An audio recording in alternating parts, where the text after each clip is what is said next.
रियासत तेलंगाना की MRPS के शोहरत याफ्ता और मजबूत कौमी सदर कृष्णा मालिका और उनके दो करीबी साथियों बशमूल रियासती सदर रमेश को पुलिस के गिरफ्तार कर लिए जाने के बाद आज सुबह समिति के सैकड़ों लोगों ने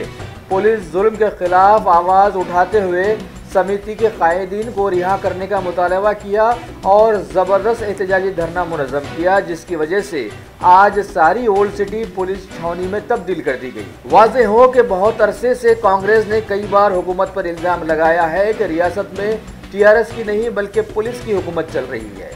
ऐसे में ज़ाती ज़िंदगी में कई बार उतार चढ़ाव का सामना करने वाले CM KCR के लिए अब एक बार फिर एक नया लम्हा फ़िक्र आ गया है।